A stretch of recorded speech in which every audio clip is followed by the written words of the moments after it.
My first attempt at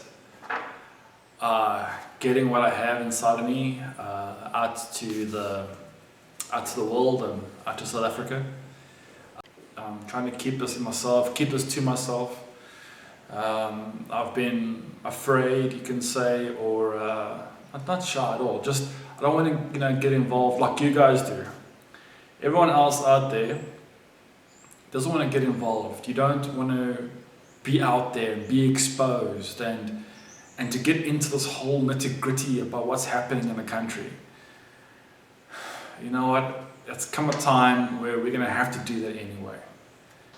I want to say that I love my country. Like I've been saying on Facebook and everything else, and Twitter, I keep on saying that my blood is green and gold. It's not, if you're an African or South African, race is not, okay, yeah, race is a factor now because of all this crap that's happening, but it shouldn't be. We are the rainbow nation. We are, how can I say this? We are that one country in this world that shouldn't have any boundaries. We should be the wealthiest country in the world because we have everything. We have the hardest societies here and the most beautiful. And it's up to us now to come and take that and what you see out there and just put it all together, Make it work. The government is broken. So what are we going to do about it? Are we going to just cry, sit at home and complain and shout and have a few drinks and get loud over a braai because nothing else is working? So I'm saying, guys, let's get to the point here and say, it's time to form a community, it's time to get together, it's time to get stronger, it's time to do something other than just talking a braai. Get together, have some alcohol and talk a bunch of stuff, but tomorrow we say, we just had a chat, we're doing nothing about it. So I'm saying, let's share this video, share it with as many people as you know, post it on your Facebook, post it on your Twitter, get it out there. Use the social media for something other than checking the chicks out or commenting on someone's epic fail. You know what I'm saying? We need an audience. We need to build an audience. Because audience is power. You know what I'm saying? It's if thousands and thousands and millions of people get together, do you think anybody can stop you? Do you think anybody can say anything to you? Can condemn you, can put you in prison, can fire tear gas at you? No one can do that with that amount of people. Have you ever been to a stadium with 50,000 people? 50,000. What if that crowd gets together and works as a wave, works as a one single hive unit? That 50,000 crowd can take over a city. They can take over anything that they put their minds to. That's 50,000. Imagine 100, 200, imagine 1 million people come together as a crowd, as a single body. Can you get what I'm saying here? By building a community, I'm saying let's share our skills for the bettering of our community. Let's share our businesses for the bettering of that business and for the bettering of what the business can do for itself and for the community. So this is about, or virtually, like I wouldn't want to use the word Ubuntu, but this is Ubuntu. But I don't want to go there because Ubuntu has been smudged and used in other things that has made the term, you know what I'm saying? It doesn't sit well with me anymore. We all need to be part of something, We all need to be accepted and we all want to be loved and we all want to be part of something and we want to work for something and we want to have a legacy and a memory and we all want someone to witness our lives. That's why most of us get married. I see a lot of marriages today, not because of love, purely because of loneliness and the will to be, can I say, I want to bear witness to you and I want you to be witness to me. It's that feeling of sharing my life with someone, not because I love them, but because I'm lonely. So I think that's our humanity screaming out at us and saying, it's time for you to wake up, buddy. It's time for you to pick the troll card, tear up the troll card and put your humanity card back in its place and say, stop being a troll, stop being a human being. So my first test to you, my first quest to you is let the guys out there make me an intro to this. If you're good in video editing, if you're a talented video editor or you have some skills in video, send me a link. Show me what the community can do. What do you guys think for the title of this video?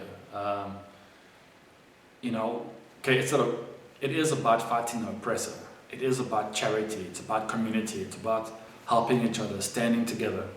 So what are we going to call it? I mean, I want this thing to be a community thing. All your comments, all the things that you'll say and do will affect what I do here. So let's take one step further. Let's get the IT guys and the hosting people. We need a social hub. Why I say the social hub? Why is that important? Social hub is like a meet and greet social page, almost like a Facebook page, where people who share this ideology, this Ubuntu, not Ubuntu kind of thing, where people can get together and say, hey guys, I share your idea of community.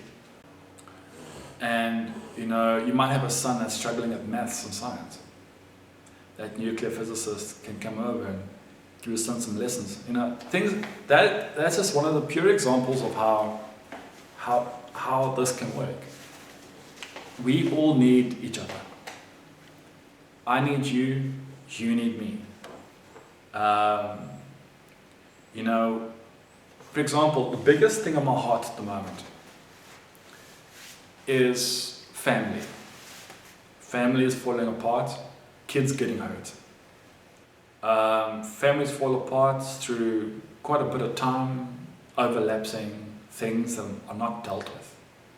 Unresolved issues that are left alone, are left to stagnate.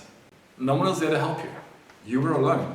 You, as a single mother, for example, you had 2 kids or a kid, father was out drinking or jawling or working too hard, never saw him or whatever. There are hundreds of explanations. It's no one's fault. It's not your fault that you couldn't manage. It's the community's fault for not seeing you and not coming together, and another woman saying, can I help you? Can I take some pressure off you? I can see you having a hard time. Be there for each other as a neighbor. Make that person see that they can get through that time, and maybe the husband can get a job closer to home and be part of the family. Repair and mend that marriage, instead of saying, divorce courts are quick these days. I want to become another divorce statistic. So that's one of the things that I hope to achieve here, is by preventing broken homes. This is about spreading wealth. And community is a community when people help each other, fine. But you need wealth. You need some kind of ability to purchase outside the community. This is where Ubuntu fails hopelessly. Ubuntu integrated into a non-Ubuntu society cannot function. Yes, you can function as an independent society away from real society. If your son needs a new pair of school shoes, are you going to go and make him a pair of school shoes?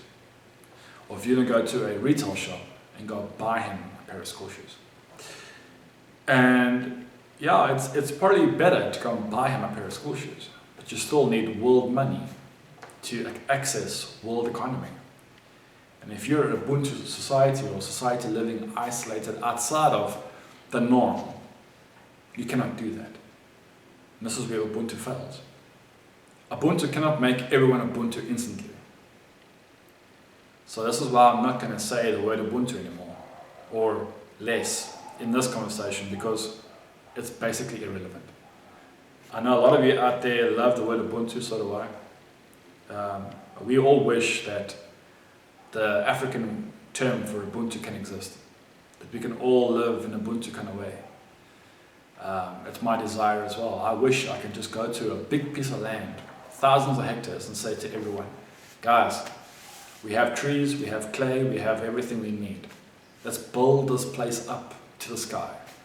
Live a life that we all want, the Ubuntu way. The neighbor watches out for the other neighbor. You know, old man teaches young boys skills, both life skills, skills of the heart, and skills of life, hand skills. You know, skills that he as a young boy can grow up saying, an old man, my neighbor, used to show me how to work with electronics or wood or metal, whatever. So now I'm able to feed my kids or feed my wife or feed myself and provide for myself because an old man showed me some skills when I was a kid. And it gave me inspiration to study it further and become something. Today we don't have that. Today we have zero of that. Zero people inputting in other people's lives. It's because, you know what, stuff you. Okay, my purpose will be to try and spread the wealth. To take the wealth that's not engaged as yet. How can we get some of that wealth for us? And that's the wrong way to think about it. I am saying there is wealth out there that is untapped by these giants. That wealth is available for us. Let the rich be the rich, okay? Let them be who they are. Leave them alone. I'm saying that I can show you, through my experiences, I have seen this, and I know where to go, I know what to do, and we can make 30 million people wealthy. I kid you not. I'm going to give you an example of what this 1% does and how they've gotten hold on us as a community, as a world community. And it's all in property. If all of us had to buy out our properties right now, if you had to pay the bank back in cash right now for the land, settle your debt, bam, pay them off, cash, today, our economy in this country will collapse.